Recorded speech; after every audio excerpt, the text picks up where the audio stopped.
Welcome to Arya Socio Academy. Please like, share and subscribe my channel and also press bell icon. Thank you. Hello friend, प्रश्नोत्तर के इस क्रम में series S7 के अंतर्गत आज पहला क्वेश्चन देखते हैं। सरल अर्थ में चिंतन अर्थगर्भित भावभंगिमा के द्वारा एक व्यक्ति का स्वयं के साथ आंतरिकृत अथवा अंतर्निहित वार्तालाप है। यह किसका कथन है? कथन के बारे में पूछ रहा है। इसमें ऑप्शन ए है अल्थुजर, ऑप्शन बी है ब्लूमर, ऑप्शन सी है पीटर ब्लाउ, ऑप्शन डी है मीड। फर्स्ट का सही आंसर है मीड महोदय का यह कथन है। फर्स्ट का सही answer D. Next question number 2, निम्नलिखित में से किसने सूक्ष्म समेकित संघर्ष सिद्धांत पर काम किया है? ऑप्शन ए है डार्फ, ऑप्शन बी है कोजर, ऑप्शन सी है कॉलिंस, ऑप्शन डी है मार्क्स। तो यहाँ देखें तो सूक्ष्म संघर्ष सिद्धांत देते हैं कॉलिंस महोदय। 2 का सही आंसर है सी। नेक्स्ट क्वेश्चन नंबर 3, वर्ग स्थिति की प्रमुख संकल्पनाओं में निम्नलिखित में से कौन से वर्ग स्थिति के आधार नहीं है? वर्ग स्थिति की अगर संकल्पना करें तो किन आधारों पे वर्ग स्थिति नहीं बनती है? ऑप्शन 1 है संपत्ति, दूसरा है आय, तीसरा है प्राधिकार, चौथा है जाति। इन सब में से सही विकल्प को चुनना है। ऑप्शन ए में दिया है 1, 2, 3 अर्थात संपत्ति, आय, प्राधिकार। ऑप्शन बी है 1 तथा 2, इसका अर्थ है संपत्ति तथा आय। ऑप्शन सी है 1 तथा 3, इसका अर्थ है संपत्ति तथा प्राधिकार। ऑप्शन डी है 2 एंड 4 आय एंड जाति। तो यहाँ देखें वर्ग स्थिति की अगर संकल्पना करते हैं तो वर्ग क्या है? वर्ग एक खुला समूह है, इसकी सदस्यता जन्मजात नहीं होती है और यहाँ जाति एक बंद समूह है। तो अर्थात वर्ग स्थिति की संकल्पना करेंगे तो जाति इसमें नहीं आता है। तो 4 तो होना ही है। ऑप्शन डी में 4 दिख रहा है और ऑप्शन 2 इसके साथ जुड़ा हुआ है आय। अगर देखें तो संपत्ति के अंतर्गत ही आय आ जाती है। तो थर्ड का सही आंसर है डी, आय तथा जाति। एक और बात, यहाँ वर्ग परिस्थिति की बात वेबर महोदय करते हैं। यहाँ वर्ग स्थिति से क्वेश्चन है मगर वर्ग परिस्थिति की बात वेबर महोदय करते हैं। 3 का सही आंसर है D. Next question number 4, marks के अनुसार मानव की प्रच्छन्न क्षमता कार्य रूप में परिणाम होती है। ऑप्शन ए है जब लोकतंत्र संस्थानीकृत होता है उत्पादों के लक्ष्य निरूपण में। ऑप्शन बी है, ऑप्शन सी पूंजीवादी अवस्था में, ऑप्शन डी है आदिकालीन अवस्था में। तो यहाँ 4 का सही आंसर है उत्पादों के लक्ष्य निरूपण में। मानव की प्रच्छन्न क्षमता कार्य रूप में कब परिणत होती है? उत्पादों के लक्ष्य निरूपण में। 4 का सही answer B. Next question number 5, निम्नलिखित में से कौन से समाजशास्त्री संघर्ष सिद्धांतों के बौद्धिक मूल स्रोत माने जाते हैं? ऑप्शन ए है मीड तथा गॉफमैन, ऑप्शन बी है मार्क्स तथा वेबर, ऑप्शन सी है दुर्खीम तथा स्पेंसर, ऑप्शन डी है विल्सन तथा चार्ल्स डार्विन। तो यहाँ 5 का सही आंसर है कार्ल मार्क्स तथा वेबर। इनके लेखनों से ही संघर्ष सिद्धांत का मूल स्रोत माना जाता है। तो 5 का सही आंसर है कार्ल मार्क्स तथा max weber. Next question number 6, नीचे 2 वक्तव्य दिए गए हैं, एक को अभिकथन ए तथा दूसरे को कारण आर कहा गया है। यहाँ अभिकथन और उसका कारण है। अभिकथन है लेविस कोजर तथा रैंडॉल्फ कॉलिंस दोनों को संघर्ष विचारण के अंतर्गत रखा जाता है। ये सही है। कारण, इसका कारण बता रहा है दोनों ही समाज के भरण पोषण में संघर्ष के कार्य पर बल देते हैं।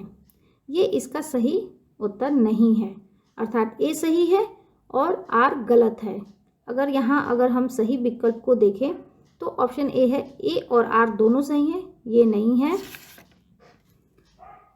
ऑप्शन बी है ए और आर दोनों गलत हैं, ये दोनों नहीं गलत है, यहाँ एक सही है। ऑप्शन सी है ए गलत है आर सही है, ये भी नहीं होगा क्योंकि ए सही है आर गलत है। ऑप्शन डी ए और बी दोनों गलत हैं, तो ये यहाँ नहीं है, लगता है यहाँ कुछ गलत है। तो यहाँ लेविस और रेंडाल कोलिंस दोनों ही संघर्ष विचारण के अंतर्गत रखे जाते हैं, मगर इसका कारण आर गलत है, क्योंकि दोनों ही समाज के भरण पोषण में संघर्ष के कार्य पर बल देते हैं। ये सही नहीं है। तो 6 का यहाँ कोई सही आंसर नहीं है। इसका सही आंसर होगा ए सही है, आर गलत है। Next question number 7।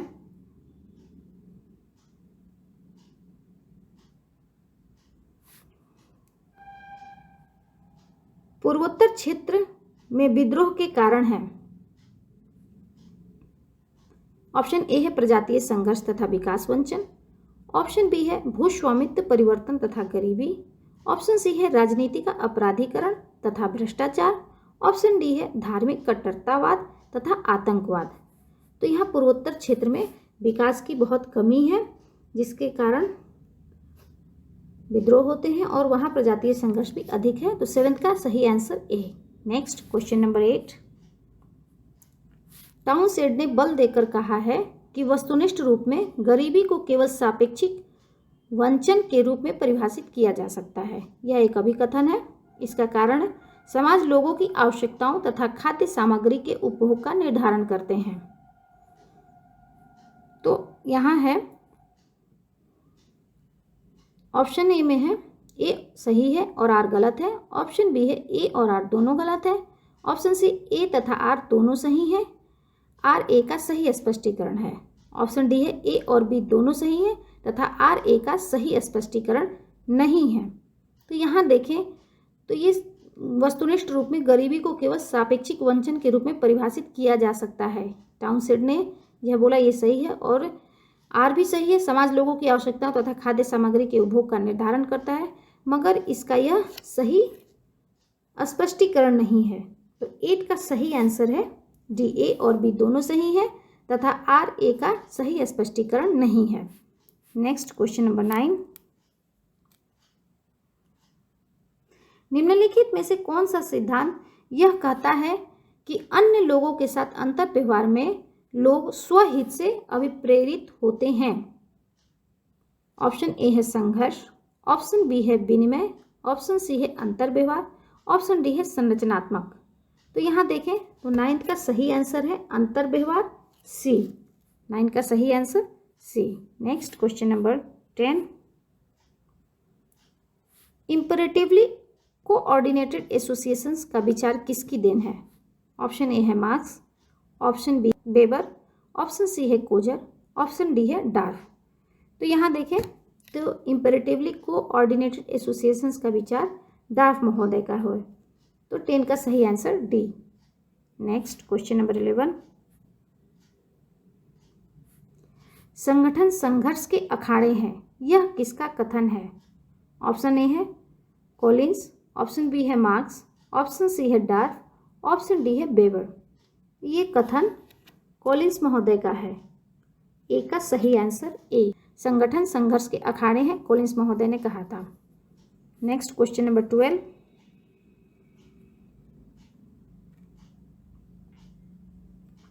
निम्नलिखित में से कौन सा कथन संघर्ष परिदृश्य को प्रतिबिंबित नहीं करता है? क्वेश्चन बहुत ध्यान से पढ़ना चाहिए। देखिए यहाँ प्रतिबिंबित नहीं करता है ये पूछ रहा है। संघर्ष के दृष्टिकोण से देखिए तो इसमें से कौन सा कथन यह संघर्ष परिदृश्य को नहीं बताता है? ऑप्शन ए है संसाधनों तथा शक्ति या सत्ता के संघर्ष के रूप में समाज। ऑप्शन बी है परिवर्तन अपरिहार्य है, बहुता लाभकारी होता है तथा हिंसक हो सकता है। ऑप्शन सी समाज के अंगों की जटिल प्रणाली के रूप में देखा जाता जो विभिन्न आवश्यक कार्यों के निष्पादन के लिए परस्पर क्रिया करते हैं। ऑप्शन डी है वर्गों के बीच संघर्ष सामाजिक परिवर्तन का निर्धारण करता है। तो यहाँ देखें अगर तो ऑप्शन सी जो कह रहा है कि समाज के अंगों की जटिल प्रणाली के रूप में देखा जाता है जो विभिन्न आवश्यक कार्यों के निष्पादन के लिए परस्पर क्रिया करते हैं, यह जो कथन है यह प्रकार्यवाद के लिए सटीक है। तो यहाँ पूछ रहा है संघर्ष परिदृश्य को प्रतिबिंबित नहीं करता है, तो 12 का सही आंसर है सी। यह संघर्ष को नहीं, यह प्रकार्यवाद को प्रतिबिंबित कर रहा है। 12 का सही answer C. Next question number 13।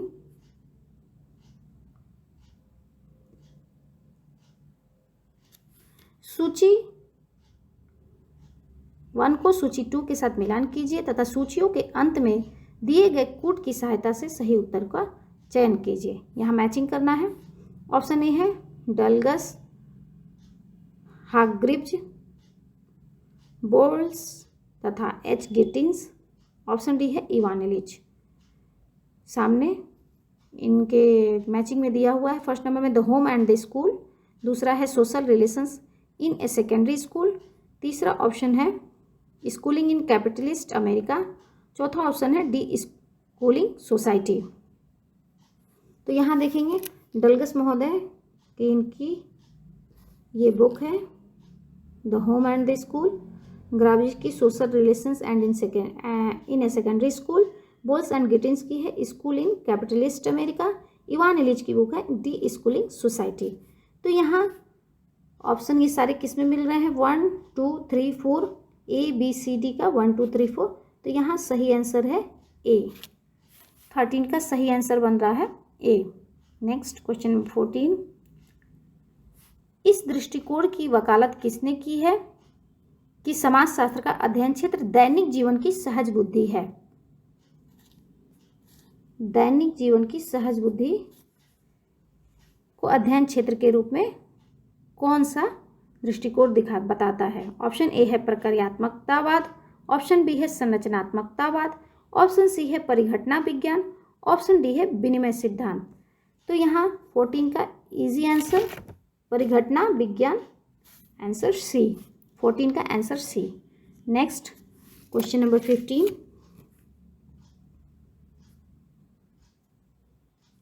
निम्नलिखित में से कौन अन्योन्य क्रियावाद का एक तत्व नहीं है। ऑप्शन ए है स्व द सेल्फ, ऑप्शन बी है अहम द ईगो, ऑप्शन सी है प्रतीक सिंबल्स, ऑप्शन डी है भूमिका स्वीकरण रोल टेकिंग। तो यहाँ अन्योन्य क्रियावाद का तत्व नहीं है अहम। 15 का सही answer B. Next question number 16, यहाँ भी हमें मैचिंग करना है। होमन्स, राइट, ऑनस्टेड, इवान इलिच, ये सूची 1 के नाम है। सूची 2 में है the small group, collective behaviour, group dynamics, D schooling society. तो यहाँ हम लोग देखें तो होमन्स की है द स्मॉल ग्रुप, कॉर्टराइट की है कलेक्टिव बिहेवियर, ऑनस्टेड की है ग्रुप डायनेमिक्स, इवान इलिच की है डी स्कूलिंग। तो यहाँ आपको 16 का सही आंसर है सी। 1 2 3 4 सामने सामने मैचिंग है। क्वेश्चन 16 का सही आंसर है सी। नेक्स्ट क्वेश्चन नंबर 17, वह सिद्धांत जो लोगों को स्टेज प्रबंधकों के रूप में दिखते हैं कि वे विश्व के समक्ष प्रस्तुत किए जाने वाले प्रभावों का प्रबंधन करते हैं, इस सिद्धांत को कहते हैं। स्टेज प्रबंधन की बात है यहाँ पे। ऑप्शन ए है भूमिका सिद्धांत, ऑप्शन बी है नाट्यकला, ऑप्शन सी है स्वदर्पण looking glass self, option D है द्वंदात्मक सिद्धांत। तो यहाँ स्टेज प्रबंधकों की बात में क्या आएगा 17 का आंसर बी नाट्यकला। नेक्स्ट क्वेश्चन नंबर 18, निम्नलिखित में से कौन सी हर्बर्ट ब्लूमर के प्रतीकात्मक अन्योन्यवाद सिद्धांत का लक्षण नहीं है। ऑप्शन ए है समाज का सार अभिनेताओं और क्रियाओं में प्राप्य है, ऑप्शन बी समाज बृहद संरचना से निर्मित है, ऑप्शन सी सूक्ष्म प्रक्रियाओं से दीर्घ स्तर की संरचनाओं की उपज होती है, ऑप्शन डी सामूहिक क्रिया से संयुक्त क्रिया उत्पन्न होती है। तो यहाँ क्वेश्चन के अनुसार प्रतीकात्मक अन्योन्य क्रियावाद का लक्षण नहीं है। तो 18 का सही आंसर है बी समाज बृहद संरचना से निर्मित होता है। यह ब्लूमर महोदय ने नहीं कहा है। 18 का सही answer B. Next question number 19, प्रतीकात्मक अन्योन्यवाद का सामान्यतः किसे संस्थापक माना जाता है। ऑप्शन ए है ब्लूमर, ऑप्शन बी है मीड, ऑप्शन सी है बेवर, ऑप्शन डी है गिडेंस। तो अगर देखें तो प्रतीकात्मक अंतःक्रियावाद के संस्थापक मीड महोदय को माना जाता है। तो यहाँ 19 का सही आंसर है जॉर्ज हर्बर्ट मीड। और एक और यहाँ एक बात जानिए, प्रतीकात्मक अंतःक्रियावाद शब्द, अगर शब्द की बात करेंगे तो यह ब्लूमर महोदय ने सर्वप्रथम दिया था। और इस प्रतीकात्मक अंतःक्रियावाद के संस्थापक मीड महोदय में जाने जाते हैं। 19 का सही answer B. Next question number 20, निम्न में से किसने अव्यक्त अर्थात अप्रत्यक्ष और व्यक्त अर्थात प्रत्यक्ष प्रकार की अवधारणा को प्रस्तुत किया था? ऑप्शन ए है दुर्खीम, ऑप्शन बी है मॉर्टन, ऑप्शन सी है मैलिनोव्स्की, ऑप्शन डी है ब्राउन। तो यहाँ 20 का सही आंसर है ऑप्शन बी मॉर्टन। मॉर्टन ने ही प्रकार को प्रकट प्रकार अप्रकार, प्रकट प्रकार अप्रकट प्रकार, प्रकार और दुष्प्रकार इत्यादि, इस तरह से उन्होंने प्रकार का काफ़ी विस्तृत विश्लेषण किया है। तो यहाँ हम लोगों ने महत्वपूर्ण प्रश्नोत्तर को देखा। धन्यवाद। Welcome to Arya Socio Academy. Please like, share and subscribe my channel and also press bell icon. Thank you.